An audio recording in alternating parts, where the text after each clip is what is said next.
Hello everyone, welcome to my channel. And to those who doesn't know me, I'm Tess. So today's video, I'm going to unboxing this little guy here. And we went to Alice last week and I found this electric glass kettle. And I thought it's cute and I grabbed it. Actually, I've been looking for this in a while and I got lucky to found this and Alice.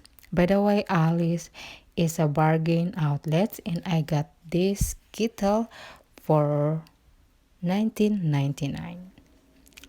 I'm not sure if it's worth it or not, but I hope Will does a good job this kettle to me because I love drinking tea in I boiled water pretty much every day.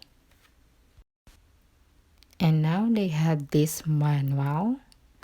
All the instructions like safety, operating, cleaning and maintenance is on this booklet.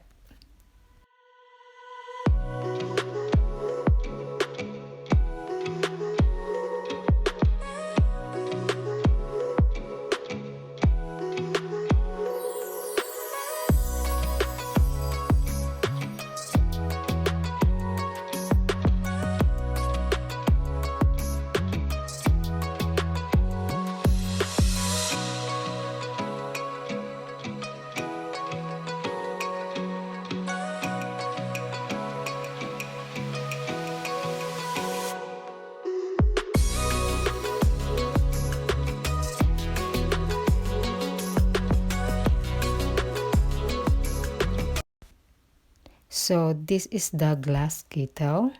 So what I'm gonna do now is I'm going to clean this with baking soda and lemon. You can use a white vinegar to clean this kettle. Fill the kettle up to half or 3/4 level with equal parts of water and add the baking soda and lemon.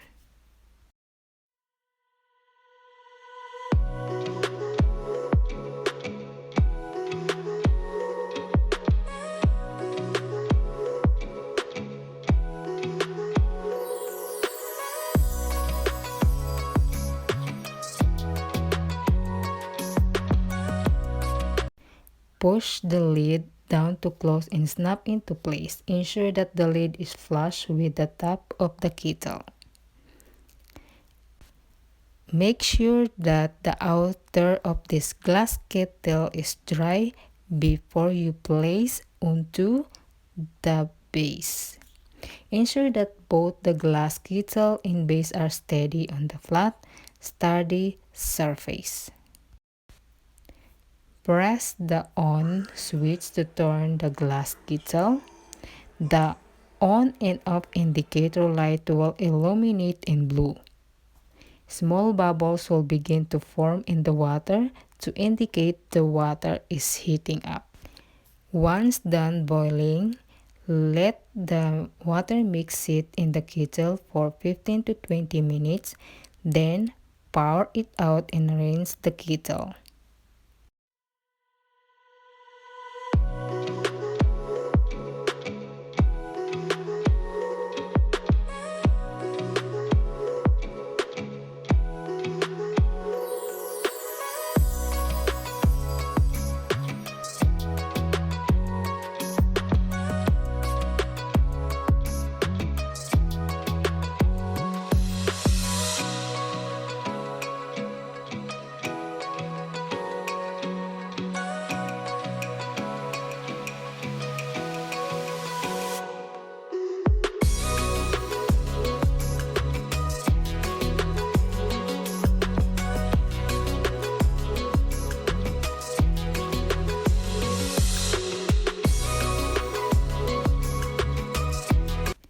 Wipe the inside of the kettle with a clean cloth and let it dry completely.